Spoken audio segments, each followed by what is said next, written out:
बोलो प्राकृत संख्या के बारे में क्या किसी को कुछ पता है? प्राकृत संख्या क्या होता है? गिनती की संख्या, मतलब जिसको हम लोग गिन सकते हैं। अच्छा हम बोलेंगे जीरो सेव है, जीरो सेव रखा हुआ है यहाँ पे, तो गिन सकता है इसको? नहीं गिन सकता है। मतलब गिनने के लिए कम से कम एक ऑब्जेक्ट चाहिए ना, ठीक है ना। तो प्राकृत संख्या कहाँ से शुरू होता है? 1 से अनंत तक होता है। प्राकृत संख्या में कहाँ से कहाँ तक होगा? 1 2 3 4 ऐसे करते करते अनंत तक होगा, ठीक है। अनंत का सिंबल सबको देखने आता है ना। अच्छा बोलो -3 प्राकृत संख्या होगा? हाँ -3 प्राकृत संख्या होगा? -3 प्राकृत संख्या होगा ना होगा? -3 से है मतलब बन रहा है, मतलब गिन सकते हैं हम। प्राकृत संख्या क्या हमेशा प्लस में होगा ना, मतलब प्राकृत संख्या कहाँ से कहाँ होगा? 1 से लेके अनंत तक होगा, ठीक है ना। यहाँ से आगे देखला। और बोला प्राकृत संख्या बट्टा वाला आएगा, मतलब हम पूछेंगे तुमसे 3/4 प्राकृत संख्या होगा? प्राकृत संख्या में बट्टा वाला नहीं आता, ठीक है ना, समझ में है ना। प्राकृत संख्या में पूरा पूरा संख्या आएगा और 1 से लेके अनंत तक। माइनस वाला आएगा? 0 आएगा? नहीं आएगा। तुमसे हम पूछेंगे 25/4 प्राकृत संख्या है? 25/5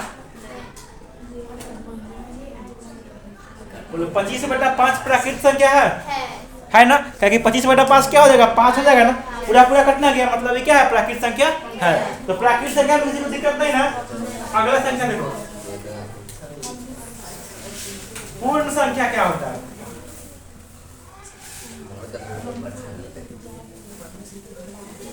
पूर्ण संख्या क्या होता है बोलो तो? प्राकृत संख्या में 0 को जोड़ देंगे तो पूर्ण संख्या बन जाएगा ना। मतलब कि प्राकृत संख्या प्लस 0, मतलब कि 0 और प्राकृत संख्या के सम्मिलित रूप को पूर्ण संख्या कहते हैं ना। प्राकृत संख्या 1 से लेकर अनंत तक था ना, तो प्राकृत संख्या में खाली हम 0 जोड़ देंगे ना, तो क्या बन जाएगा? पूर्ण संख्या बन जाएगा। मतलब क्या हो जाएगा? 0 1 2 3 4 ऐसे करते करते अनंत तक हो जाएगा। बोलो पूर्ण संख्या में माइनस वाला आएगा? बट्टा वाला आएगा? नहीं आएगा, ठीक है ना। बस प्राकृत संख्या में 0 जोड़ देते क्या बन गया? पूर्ण संख्या बन गया। बोलो पूर्ण संख्या के अंदर सारा प्राकृत संख्या लिखना दिए, पूर्ण संख्या में सारा प्राकृत संख्या लिख दिए ना, लेकिन सारा प्राकृत संख्या में सारा पूर्ण संख्या ना खाली 0 ना, समझ में है ना। तो प्राकृत संख्या 1 से लेकर अनंत तक ला, और पूर्ण संख्या 0, प्राकृत संख्या में खाली 0 जोड़ दिया। दो दिक्कत है ना, दो प्राकृत संख्या पूर्ण संख्या सबको पहले से पता होगा। धनात्मक संख्या क्या होता है बोले तो? जो संख्या 0 के दाएं ओर लिखा गया है ना प्लस वाला को धनात्मक संख्या कहते हैं, और माइनस वाला को ऋणात्मक संख्या कहते हैं। जैसे -5 क्या हो गया? अगर आगे माइनस चिन्ह लगा हुआ है मतलब क्या होगा? ऋणात्मक संख्या हो गया। और आगे अगर कुछ नहीं लगा हुआ है तब क्या होगा? धनात्मक होगा। जब यहाँ पे कुछ नहीं लिखे मतलब क्या है बोलो तो? धनात्मक में कुछ नहीं मतलब प्लस छिपा हुआ, और माइनस लिखते मतलब क्या होगा? ऋणात्मक संख्या हो गया, ठीक है ना। तो प्राकृत संख्या हो गया, पूर्ण संख्या हो गया, धनात्मक संख्या हो गया, ऋणात्मक संख्या हो गया। अब आगे देखो पूर्णांक क्या होता है। बोलना पूर्ण संख्या -5/3 पूर्ण संख्या होगा? -5/3 पूर्ण संख्या है? नहीं है। पूर्ण संख्या में क्या 0 से आगे तक ना होता है? पूर्ण संख्या 0 से लेके आगे तक होता है। अच्छा बोलो 5/3 आएगा? 5/3 पूर्ण संख्या में पूरा पूरा संख्या आता है, बट्टा में ना आवे, ठीक है ना। अच्छा हम तुझसे पूछेंगे 15/3 पूर्ण संख्या होगा? ये हो जाएगा ना, ताकि पूरा पूरा जाएगा 3/15, ठीक है। अब अगला देखो पूर्णांक क्या होता है? इसको इंग्लिश में इंटीजर कहते हैं, ठीक है ना, इसको जेड से दिखाते हैं। तो पूर्णांक क्या होता है बोलो तो? पूर्णांक किसी को पता है पूर्णांक क्या होता है? बोलो पूर्णांक क्या होता है? बीच में होता है। बीच में होता है। पूर्णांक क्या होता है? अब देखो धनात्मक वाला हो, धनात्मक देखो 0 क्या है? धनात्मक ऋणात्मक है? 0 ना धनात्मक है ना ऋणात्मक है, ठीक है ना। कुछ नहीं है 0, ठीक है ना। तेरे पास 0 रुपया अपना है, 0 रुपया माइनस कोई फर्क पड़ेगा? 0 ना धनात्मक है ना ऋणात्मक है। देखो तो पूर्णांक में क्या क्या आएगा? धनात्मक संख्या वाला आ जाएगा, ऋणात्मक संख्या वाला आ जाएगा, 0 आ जाएगा। संख्या में तुमको 3 तरह का नंबर दिखाई दे रहा है ना। ये क्या बोलो तो? 0 बीच में है, और 0 का है क्या बोलो तो? धनात्मक संख्या प्लस वाला है, और 0 कहना क्या है? ऋणात्मक संख्या। पूर्णांक में क्या तीनों आ जाएगा। बस ध्यान रखना कि पूर्णांक में पूरा पूरा नंबर आता है, बट्टा वाला नंबर नहीं आता।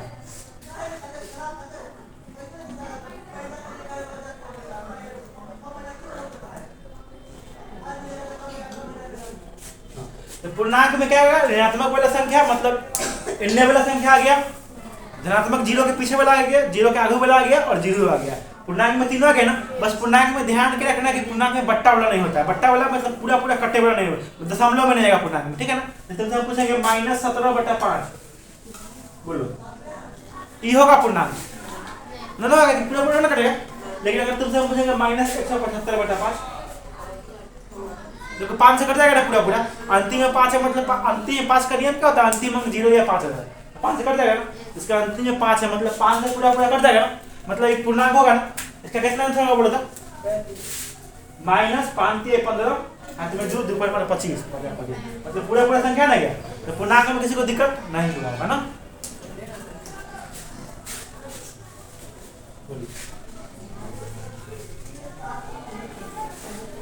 सम संख्या क्या होता है,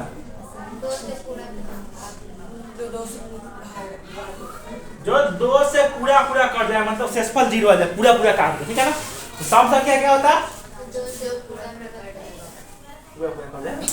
सम संख्या क्या होता है बोलो तो, जो 2 से पूरा पूरा कट जाए उसको क्या कहते हैं, सम संख्या कहते हैं, ठीक है ना।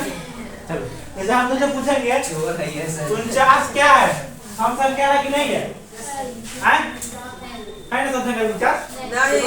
देखो 2 का नियम तुमको पता है क्या होता है, 2 का नियम लास्ट अंतिम अंक 0 2 4 6 8 है, तो 2 से कट जाएगा ना, और 2 से कट जाएगा मतलब क्या होगा, सम संख्या। तो बोलो सम संख्या जो होगा उसके अंतिम में 0 2 4 6 8 होगा ना, अंतिम में अगर 0 2 4 6 8 है तो वो क्या हो जाएगा, 2 से कट जाएगा, 2 से कट गया मतलब क्या हो जाएगा, सम संख्या। तो बोलो ये सम संख्या है नहीं ना, क्या कि दूसरा ना कटेगा, अंतिम में 9 है ना, तो दूसरा नहीं कटेगा मतलब क्या है, सम संख्या नहीं है। और जो सम नहीं होगा क्या होगा, विषम होगा, ठीक है ना। जो दूसरा नहीं कटेगा उसको क्या कहेंगे, विषम संख्या। बहुत सिंपल कॉन्सेप्ट है। -24 सम संख्या है, हाँ माइनस बनेगा प्लस बनेगा, खाली दूसरा पूरा पूरा कट जाएगा, माइनस दूसरा कट जाएगा पूरा मतलब क्या है, सम संख्या। सम संख्या होगा विषम संख्या होगा। अब हम 3 को बहुत इंपॉर्टेंट करवाने जा रहे हैं संख्या, ठीक है ना। भाज्य संख्या, अभाज्य संख्या और सभाज्य संख्या, ठीक है ना। ये एग्जाम में पूछता है मैट्रिक में, निम्नलिखित में से पता नहीं कौन सा अभाज्य संख्या है। तो भाज्य अभाज्य सभाज्य ना तुमको अभी हम नहीं बता रहे, उसको बताएंगे मान लो कखनी जब तुमको 1.3 का बेसिक पढ़ाएंगे ना उस टाइम में बताएंगे, ठीक है ना। 1.2 और 1.2 के पहले उसमें भाज्य अभाज्य सभाज्य के बारे में पढ़ना है, उससे एलसीएम एचसीएफ कैसे निकालते हैं अभाज्य गुणनखंड से जखनी बताएंगे, ठीक है ना। तब आगे बढ़ते हैं हम लोग यूक्लिड विभाजन पढ़ने का अपन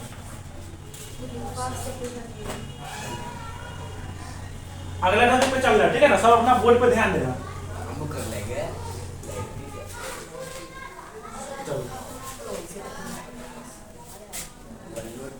मेरा बोर्ड पे कोई ध्यान नहीं, सब अपना ध्यान दे। चलो अब आगे हम लोग देखते हैं, यहाँ से मतलब इंपॉर्टेंट चीज शुरू हो रहा है, ठीक है ना। चैप्टर दोबारा शुरू हो रहा है। चलो आप देखो हम लोग कह रहे हैं क्या, 5 से 17 को भाग करो। 17/5 का मतलब क्या होगा बोलो तो, 5 से हम 17 को भाग करेंगे ना, क्या मतलब आएगा बोलो तो, 15 बोलो। जिससे भाग दे रहे उसको क्या कहते हैं बोलो तो, भागफल कहते हैं। देखो भाग कहते हैं जेकरा से भाग दे, या 5 से भाग दे रहे हैं ना, 5 को क्या कहेंगे, भाजक कहेंगे। 17 भागफल।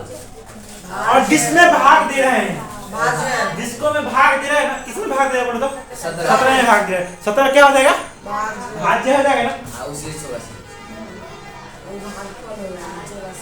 दिक्कत नहीं ना।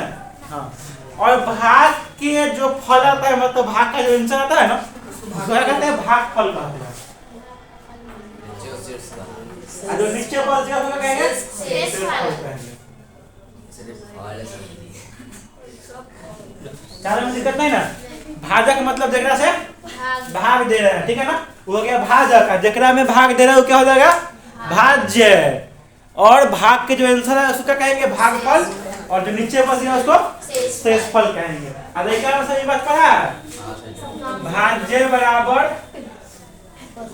भाजक इंटू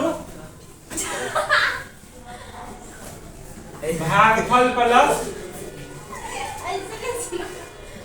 शेषफल, ठीक है ना। तो पढ़ा है ना, भाज्य बराबर भाजक इंटू भागफल प्लस शेषफल, ठीक है ना, पढ़ा है ना। आप देखो रे, भाज्य को हम लोग ए से दिखाते हैं, ठीक है ना। भाज्य को कैसे दिखाते हैं? ए से। भाजक को बी से, भागफल को क्यू से और शेषफल को आर से। सबका नंबर रख दे। बोलो भाजक को ऐसे दिखाते हैं ना, ए हो जाएगा भाज्य की जगह बराबर, भाजक को बी से दिखाते हैं ना, बोलो गुना है, भागफल को क्यू से प्लस शेषफल को आर से। क्या हो गया? ए बराबर बी क्यू प्लस आर। ठीक है ना? यही है यूक्लिड विभाजन पढ़ने का। ठीक है ना? पढ़ने का मतलब क्या, इसको सिद्ध करने का जरूरत नहीं है, पहले से सिद्ध किया हुआ पता नहीं, अब इसको सिद्ध करने का जरूरत है। भाज्य बराबर भाजक इंटू भागफल प्लस शेषफल, देखते हैं पता लग जाएगा। 17 बराबर क्या होगा? 5 इंटू 3 प्लस, ठीक है ना? ठीक है ना? 17 बराबर 5 गुणे 3 प्लस जो है ना 5 के 15 17 हो ना गया, उससे करवाएंगे। ठीक है ना? अब देखो इसमें एगो शेषफल पे क्या होता है, कुछ कंडीशन होता है शेषफल का। आर पे कुछ कंडीशन होता है। बोलो आर पे क्या कंडीशन होता है? बोलो तो इसको नोट्स बनाना है, वीडियो से बनाना, ठीक है ना? ठीक है ना? विकास में समझने पड़ेगा। अब देखो आर पे कुछ रिस्ट्रिक्शन होता है, मतलब आर का मान कहां से कहां तक हो सकता है। अच्छा बोलो यहाँ 5 से भाग दे रहा है ना हमें, तो 5 क्या है? भाजक है ना, तो आर नीचे जो बच गया शेषफल है ना, शेषफल जो होगा वो हमेशा बोलो भाजक से छोटा होगा ना, जकरा से हम भाग दे रहे हैं वो कैसे छोटा शेषफल होगा ना। जब हम 5 से अगर भाग दे रहे हैं तो नीचे जो बचेगा वो हमेशा 5 से छोटा होगा ना, यानी अगर 5 आ जाएगा एक मर्तबे में लग जाएगा, और 5 से ज्यादा आएगा तो जितना मर्तबे मिलेगा, 6 आएगा तो एक मर्तबे लग जाएगा ना, 5 आएगा तो एक मर्तबे लग जाएगा ना, मतलब जो नीचे मेरा बचेगा शेषफल वो क्या हमेशा भाजक से छोटा होगा ना। 5 से छोटा ना होगा, 4 हो सकता है, 3 हो सकता है, 2 हो सकता है, 1 हो सकता है, 0 हो सकता है, माइनस में होता है शेषफल नहीं होता है। मतलब जो मेरा शेषफल जो होगा वो हमेशा भाजक से छोटा होगा ना, और भाजक को कैसे दिखाते हैं? बी से दिखाते हैं ना, मतलब भाजक क्या बी से छोटा होगा ना, होगा ना छोटा। आप बोलो बी के बराबर हो सकता है? दोनों से बराबर, बी के बराबर नहीं हो सकता है, मतलब यहाँ बराबर का चिन्ह नहीं देंगे। और बोलो शेषफल जो होगा वो हमेशा 0 से बड़ा होगा ना, क्योंकि माइनस में थोड़ी होगा, 0 से कम मतलब क्या माइनस में, 0 के माइनस ना हो गया, मतलब शेषफल क्या 0 से बड़ा होगा ना, होगा ना बोल। और बोलो 0 के बराबर हो सकता है? 0 के बराबर जब आप क्या किए 5 से 15 को भाग किए, शेषफल कितना आएगा बोल दो?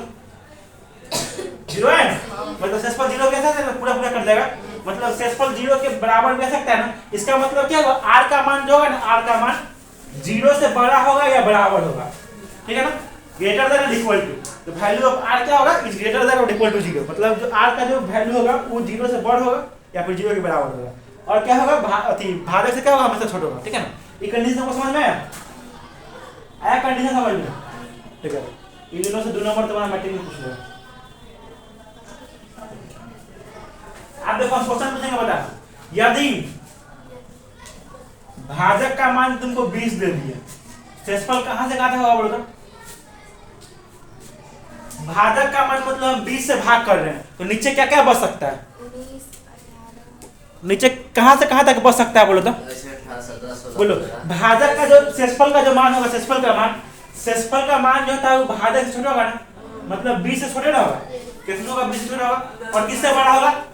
0 से बड़ा होगा, माइनस में तो नहीं हो सकता है, 0 से बड़ा होगा और 0 के बराबर हो सकता है, जो पूरा पूरा कर देगा, तो 20 से 40 को भाग करेंगे, तो मतलब कहां से कहां तक 0 से लेकर हो सकता है ना, मतलब 0 हो सकता है, 1 हो सकता है, 2 हो सकता है, 3 हो सकता है, 4 हो सकता है, ऐसे करते करते करते 0 तक होगा ना, ठीक है ना? समझ में आया सबको? समझ में आ गया? अगर तुमसे हम पूछेंगे भाजक का मान 5 है तो शेषफल का मान क्या क्या होगा बोलो तो? शुरू कहां से होगा? शुरू कहां से होगा? 0 से ना होगा, पूरा पूरा कर देगा, 0 होगा, 1 होगा, 2 होगा, 3 होगा, 4 होगा, 5 हो सकता है ना, मतलब 0 से 5 तक होगा ना। अगर तुमसे हम पूछेंगे भाजक का मान 10 है, शेषफल कहां से कहां तक हो सकता है? 0 से 9 तक, किसी को दिक्कत नहीं ना। इसमें कुछ क्वेश्चन कर लेते हैं बराबर bq + r पे, फिर अगला टॉपिक में बढ़ेंगे, ठीक है ना?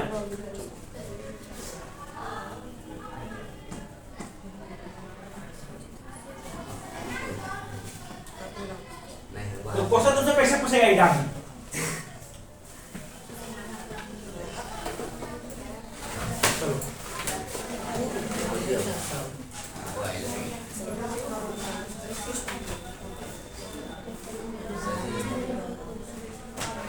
बस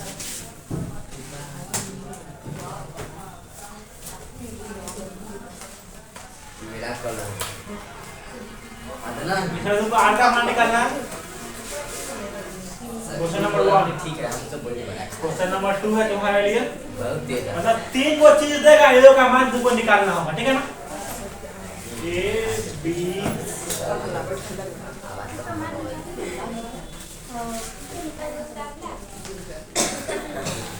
देखिए गुड गर्ल्स का है।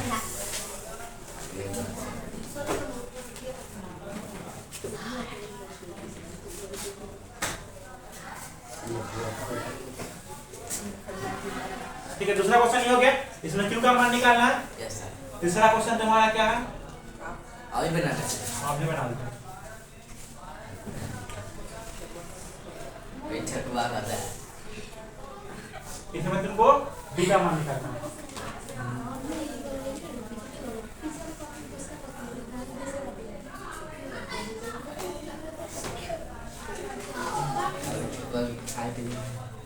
ठीक है, एक बार क्वेश्चन लिखते हैं। पहले 3 को बनाओ, 3 को बनाओ।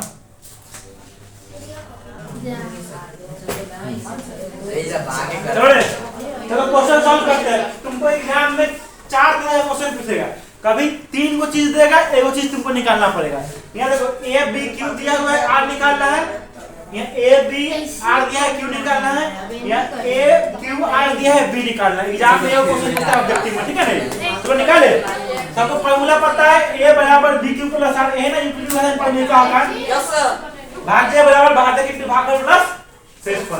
3 को चीज दिया हुआ है, उस चीज का मान निकालना है। निकालो। ए का मान कितना है बोलो तो? 20। बी का मान जिसका नहीं बना मिलाओ। बी का मान 3 है और 3 कुछ नहीं मतलब गुना है ना। बी और क्यू के बीच में कोई नहीं मतलब कौन है? गुना है। क्यू का मान कितना 6 है ना। अब गुना का हम लोग गुंडा से भी दिखाते हैं, ठीक है ना? गुना को हम लोग डॉट से भी दिखाते हैं। प्लस आर का मान हमको निकालना है। 20 बराबर 3 को 6 से गुना करेंगे, 18 प्लस आर। या प्लस में खाएंगे माइनस हो जाएगा ना। आर का मान जो है ना, बेसिक में सिखा देना, कैलकुलेशन हर एक क्वेश्चन में समीकरण बनाना है, ठीक है ना? इसका बोलो a बराबर b क्यू प्लस आर होता है ना। ठीक है, बोलो a का मान कितना दिया हुआ है? 35 बराबर b का मान 3, q का मान निकाले क्या है? प्लस r का मान 2। रख दी सब जगह पे। अब निकालो। प्लस में जो माइनस में जाएगा ना, तो 35 माइनस 2 बराबर 3q। ये है ना बेसिक में तुमको समीकरण सॉल्व करना सिखाए थे। आप जितना क्वेश्चन आएगा ना सब में समीकरण आएगा। तुम लोग को छोड़ कर नहीं भागना, समीकरण सॉल्व करना सबको। Yes sir. बोलो कितना होगा बोलो तो? 35 में से 2 गया 33 बराबर 3q। अब देखो 3 ने गुना में भाग में आ जाएगा ना, तो क्या होगा बोलो तो? 33/3 बराबर q। यानी q का मान कितना? 11 ना क्या? समझ में आया ना? q बराबर 11 क्या? q बराबर 11 भी कर सकते हैं। यानी क्या बोलो तो? a बराबर b क्यू प्लस आर होता है। सर जी आपके पास 6 की है। a बराबर b क्यू प्लस आर होता है। a का मान कितना? 39